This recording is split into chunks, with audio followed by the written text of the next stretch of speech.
Iron Chef. Here, you will test yourselves. Challenge what you understand and what you believe in. Challenge your creative spirit. And bring forth not only the creative spirit, but your fighting spirit. So look around you.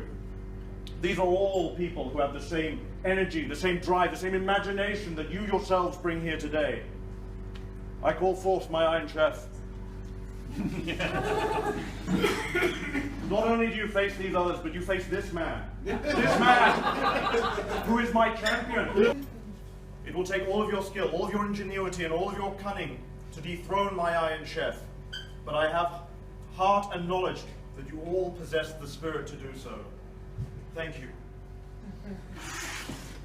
When conceiving of the theme for this year's Iron Chef, I decided to look back, for this is the third time that I have brought people here to my board game stadium to compete.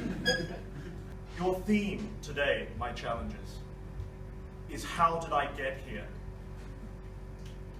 And so, as I say the words to bring you forth, to feast on the bounty that is laid before you, I offer the very best of luck and my sure knowledge that you will rise to this challenge. So my challengers, allez design! You start a game at a point 0 on the timeline, then you move forward and see what happens. This one is inviting people to start at point Y and then figure out how they got there, and that's pretty neat. I haven't seen much of that in games. It always amazes me the variety, like how much variation people are pulling out of the theme. Two portal pieces here, where and they move around the board randomly, and the player roll the dice to decide where they go, and if you go into one of the portals, you end up in another one. We're racing this hero, and we want him to obviously be able to save the world, but we also want him to do it in our way, so we're all pulling the pin in different ways. Very messed up child. We've gone for an evolutionary angle, and the concept of how did I get here being about evolution. It's called the walk of shame. The walk of shame. Oh, as in coming home? Yes, coming home. It's the morning after, you wake up drunk. Everyone's ended up together. But they all got separated along the way, and they're trying to figure out how did everyone get here, who's lying, who's trying to screw everyone else over, who's with the cops, stuff like that. Awesome. Yeah, kind of a mob boss. Yeah, a mob boss. As a group, we've got amnesia, and one of us or more may in fact be a shape-shifting xenomorph who is looking at actually killing the rest of the crew. So the idea is you wake up, you're lost in the woods. You have a radio and people on it are giving you directions. Awesome. A couple of them are giving you wrong directions and you need to work out who you can trust. It's very much competitive as well, so 4 players trying to find these artifacts, and then when they do, competing to be the first to get home with them. It's fast, so there's a lot of everyone's kind of going at the same time. You give someone a gun, maybe it's a fake, maybe it's a real gun, but until you find out like the sequence of events that follows, you can't really figure out. And then you flip over and decide, oh, that was a fake gun all along. And then one person's going to be walking along a map, and as they go along the pathway, new rules are going to come into the game to make it harder for them to work out who to trust. It's another great thing that games do, which is reflect human nature and allow us to abstract and mechanically play with those elements of human experience. Get a bunch of snakes and put them into the capsicum, and then put eyes on the capsicum. Space with wormholes and all sorts thrown in there. And you bought a bull shark and a manatee. Pregnant, alcoholic, cocaine fiend whose water broke during a black tie event. The engineer says, yeah, I will do it tomorrow. I think there's a definite Australian-ness in not taking ourselves too seriously as far as these games are concerned. There's definitely an undertone of that.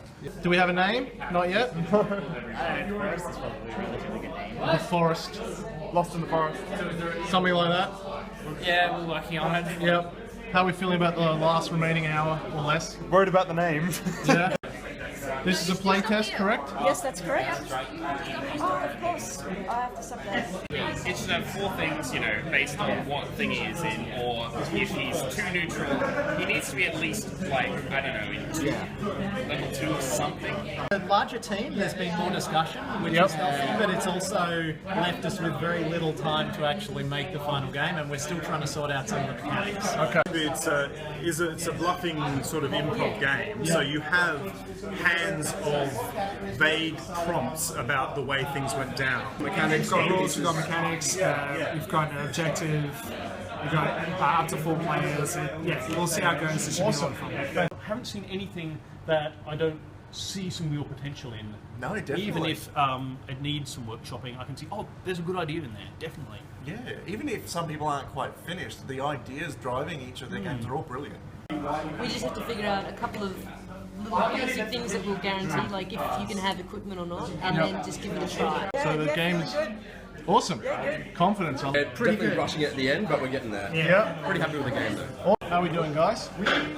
It's tense, but I think we're going to be okay. I'm feeling good about it. Like, I think we've got a good game. Everything I've seen so far has been quality. Yep. Everyone's ideas are totally solid. Even the ones that aren't quite finished yet, you can easily see that when they are finished, they're going to be good.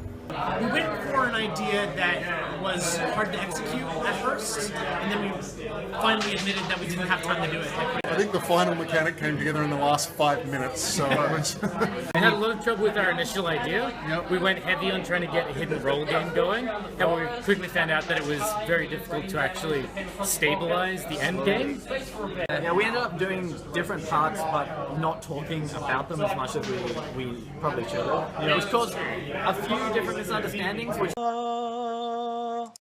Grid-based space exploration game, based a lot on die rolls, so it's all about the sort of chaos and random chances. This game is quite random, to the point where it's more like a fun party game where it's like, oh, roll whatever. I didn't really intend for that to happen because I had no real choice. We've got a great basis of a game here, even if it doesn't turn out as well as it could today. It won't be balanced. It won't be balanced, but I definitely feel like it's got a lot of potential. One person is a mob boss for a bunch of gangsters, everybody else is his lackeys, and their last heist went horribly wrong, so they got to explain what went wrong and push blame on the others because they're all snitches, and none of them know that the other ones are also snitches. So they play cards to accuse other people and defend themselves, and the mob boss can pretty much just choose who they think is snitch or snitches. Slam the cards down. Fast-paced, casual party game, great with the same sort of people who enjoy playing several rounds of Cards Against Humanity. Of course, you can really go insane with your stories. Up in a lock-up after a big night out on the town, and you and the people there are trying to recreate the events of that night. So you basically got a colour-coordinated kind of sequence that represents different things that happen throughout the night, and you need to be able to recreate that as best you can. Basically, imagine The Hangover, but it's a card game. It's a party game with a fairly adult themes. Could be reskinned to a younger audience, like the rules are simple enough for kids, but not some of the cards. We identified that the game needed something extra in terms of play interaction, and we burnt like easily over an hour of our time trying to work that out. Couldn't find a solution that worked with the design, and then the judges told us. Every single judge person is like, it needs something extra. Every person who's played it's like, that's really good. It just needs something a little bit extra. Well, we know. Four very different parents trying to guide a very malleable child as he aspires to be an adventurer, and you all have very different goals in mind of how you think that they should go. Secret goals? Yes. Secret alignment. There's pivotal moments, like decisions, and you're trying to influence these. They're good or evil, but you also might pick a chaotic approach or a lawful approach. And you're trying to push it towards so that at the end, you've reached kind of your idea of what a hero should be. Along the way, you ideally keep all these records of how the hero went about all these different decisions and moments. And you've got this huge story by the end. It is Journey the card game. You're telling about your life and you're talking about all the wonderful places you've been and all the wonderful feelings that you have felt. Okay, how do we tell that? You have a hand filled with cards, and it has deserts that make you feel ecstatic, and it has forests that make you feel terrified, and oceans that make you feel serene. You play them, each one has exit points that will lead you to another place and another feeling. You play each one, you develop a tableau of 5 places that tells the story of your journey, and at the end we score it. Okay. People really like describing the emotional states they're having during the journey. So I think that's our other big thing to take away from this. You wake up in the forest, you have no idea how you've got there. All you've got next to you is a radio, and on that radio there's 3 people telling you where to go. They're telling you to go north, south, east, west, etc. But 2 of those people are hoping that you stay lost in that forest forever, and one of them is your friend. And you need to work out which one is your friend. And there's a whole bunch of rules that get added as the game progresses that means that you don't necessarily know who to trust. If you make too many mistakes, you get lost in that forest forever and you lose. So at the moment, we've got a couple of issues where once you can be certain of a person, it can be very hard to for the traders to win. But I think there's still a lot of potential in the game, and I'm willing to see where it can go. Basically, you wake up out in Ipswich and you have to figure out how you got there.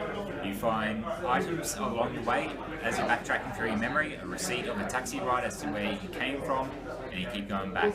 You have to find your items that you lost along the way, so you make your way home. Whoever spent the most amount of money during the night has won. Just a couple of the mechanics didn't work. Dollar values and cards weren't right, so we kind of bumped them down and tossed a couple of cards out.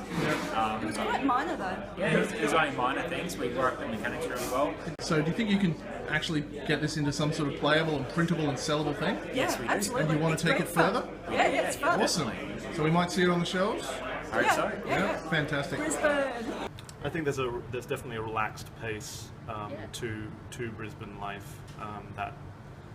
That sense of wanting to relax and enjoy company, sitting out on the veranda, enjoying the weather when you're allowed to enjoy it.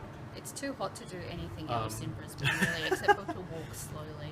But I think that definitely gives people a slightly different attitude towards gaming and a certain hunger. And I think this really shows how far games have come since I was a kid. In 2016, we've got 7 radically different types of games, all being created at once. When I was a kid, you had 2 kinds of games. You had Monopoly and Talisman, where you ran around the outside collecting stuff, and you had Shogun, or Kings and Things, or Diplomacy, or games where there was a board and you punched each other up to try and take each other's territory. And that was it. That was pretty much all there was in gaming. And we're seeing none of that here. We're seeing 7 different types of board game, all of which owe something to other games, but are original in their own way too. So I'm really impressed by that. Board game culture has come a long way, and you can see that in the Iron Chef this year. It still amazes me, like the ingenuity, the creativity, the design thinking, the complexity of some of the games that have come out have just been fantastic. The winners for the 2016 Iron Chef Game Designer is What Went Wrong.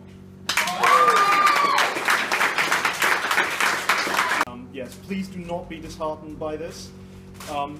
Often we have to judge based on what we see of the game, and in 2.5 hours, that sometimes is just not very much. I think with basically all of the games, there is at least one mechanic, or even just the core of the game, that is so strong. We would love to see that be developed further. Just take hopefully what the advice that we've given in the sense of constructive criticism, and please build on it, iterate it. Get it play tested, and hopefully we might get to see it in shops or as a Kickstarter. So thank you again, everybody. Back to Iron Chef again next Always, year? yes. Would you come back to Iron Chef again? Yes. We will. Okay. Yes. Thanks. A lot less stressful than a 48-hour game jam. Yeah, I've had a great time. Yeah. Cut it down to an hour next time.